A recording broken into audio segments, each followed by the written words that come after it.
Hi, I'm Ashley Qurollo, sharing my heart, music, and home. And today I want to share with you planting dahlias and zinnias in my garden.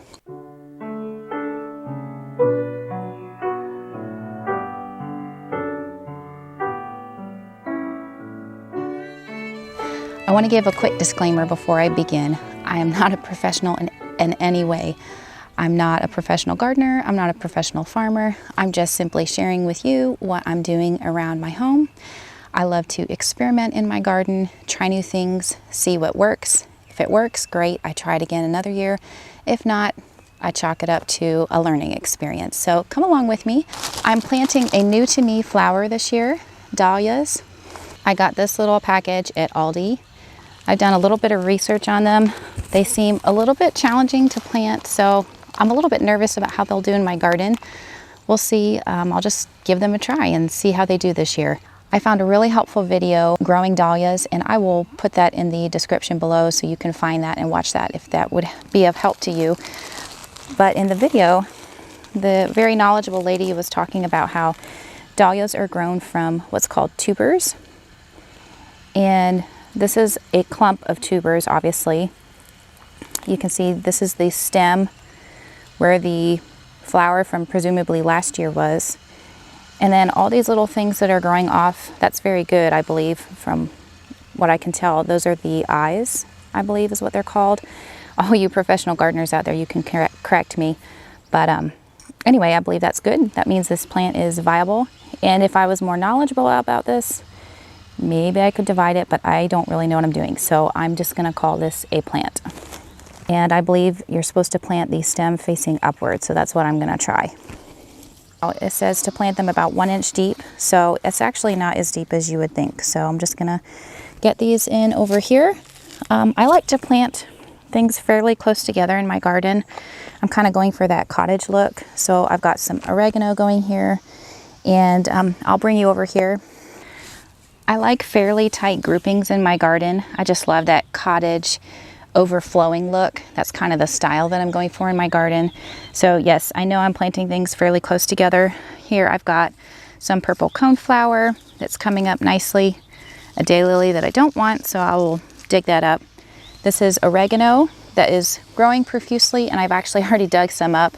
So I love plants like that just kind of go wild and crazy. I'm, I guess, a little strange like that. Then I've got some black-eyed Susans here. So I'm gonna get some dahlias going in here, and we'll see what happens. If it's overcrowded, then we'll deal with it.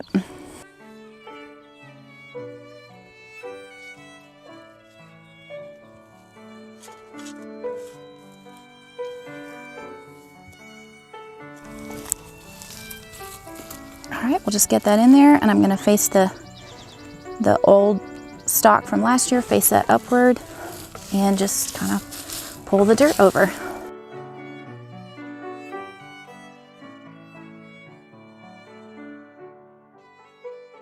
You're not supposed to overwater these, especially when they're still young. I think it's okay to do an initial watering, but then after that, I think I'm supposed to wait until I actually start seeing some plant growth before I water again. These flowers are not supposed to be overwatered, which is actually a blessing because here in South Carolina it is incredibly hot and often very dry. So I'm really hoping that this flower really takes to my garden.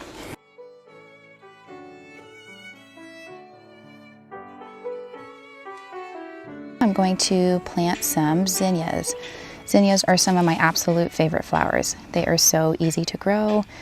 They bloom relatively quickly. For a lot of the varieties, I think they have a plant to bloom time of about 35 days. So you really can't go wrong. They're hardy. They don't require a lot of maintenance, which is just wonderful for me as a busy mom. I don't have time for fussy flowers. I mentioned a YouTube channel, and I can't remember exactly what it's called. I think it's called Regenerative Gardening. She was such a helpful resource, and she had some wonderful videos about how to grow zinnias. And she recommended actually creating just a furrow with your hand, running a straight line, which I'm going to do with I'm going to use my yardstick here just to kind of help guide me. So I'm going to run my hand through the dirt, kind of create a little furrow, and then create the furrows about 9 inches apart. just like you would a vegetable garden, I'm going to plant these zinnia seeds in little rows, which I think is very fascinating to me.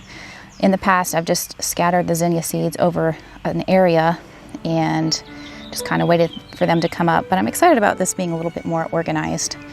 I think it'll help me maybe with some weed control, because I should be able to see where the zinnia seeds are planted. So then I'm just going to drop some seeds down in this little furrow that I've created, and then just very gently fold the soil over top. They don't need to be in the ground very deeply. Then I'm going to give them a little water and wait for them to germinate. I think it should take about a week for them to start popping up and showing their lovely little heads. Thank you so much for joining me today. I hope you enjoyed seeing a little bit of what I'm planting in my garden. Obviously, again, I'm not a professional gardener. I'm just sharing what I'm doing around my home.